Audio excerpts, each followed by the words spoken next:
Màmá wa igbákejì gómìnà ni wọ́n kí ààrẹ ẹgbẹ́ kọ́ńtàn pátápátá ní orílẹ̀-èdè Nàìjíríà wọ́n kí àwọn ọba aláyé àti gbogbo àwọn àlejò pàtàkì tí wọ́n wà bí. Màmá wa igbákejì gómìnà akínyí káàbọ̀ Excellency your most welcome.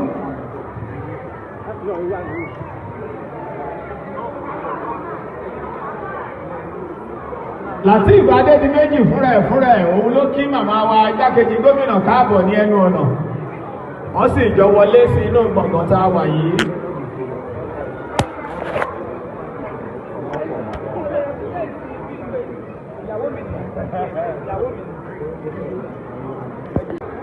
National pledge yẹn òun la máa kọ́kọ́ kà báyìí tó yẹ jẹ́ ká jọ kọ́ I pledge to Nigeria my country to be faithful, loyal and honest, to serve Nigeria with all my strength, to defend our unity and uphold our honor and glory.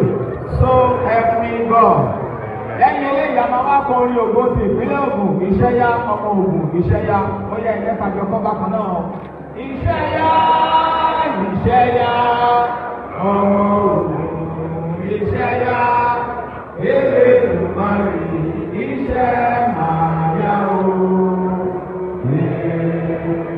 Iṣẹ́ yá ẹ̀yin ọmọ Ògùn, ẹ ṣe kiri iṣẹ́ pọ̀ fún wa láti ṣe. Ọmọ rere kì í ṣàṣẹ, ọmọ Ògùn kì í ṣọ. Iyì àti ẹ̀yẹ pàtàkì ló wà nínú ẹ̀. Ìpínlẹ̀ Ògùn yìí, ìlú Ẹ̀gbá àti ìlú Ìjẹ̀bú òun ló parapọ̀ tó wá di ìpínlẹ̀ Ògùn pẹ̀lú Yewa àti Rẹ́mọ. In the history of human development, ìlú Ẹ̀gbá rẹ̀ dáadáa fún màmá wa. Ẹ ṣé àdúpẹ́. Lẹ́yìn tí mo ṣe àfihàn màmá wa secretary to the state government, àwọn náà wọ́n ti wà ní àárín wa gbé.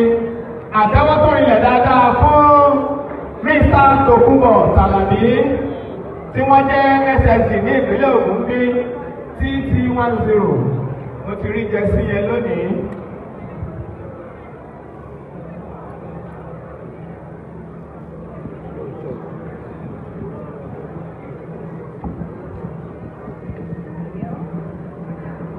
Mo tún ṣe àfihàn Deputy Chief of Staff to the Governor of Ogun State, Dr. Olúwatóyìn Táíwò.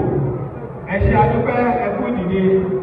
Mo wá kí kọmíṣọ́nà wa fún ètò àṣà àti ìrìn àjò afẹ́ ní ìpínlẹ̀ Ògùn, àwọn náà wọ́n wà pé Honorable Chief Sẹ̀san Fágbàyé akínyín ẹ káàbọ̀ síbí ní àṣálẹ́ yìí àti ọ̀pọ̀lọpọ̀ àwọn commissioners láti ìpínlẹ̀ Ògùn.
Keep going. Open up.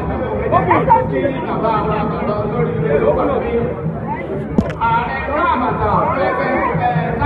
Be going.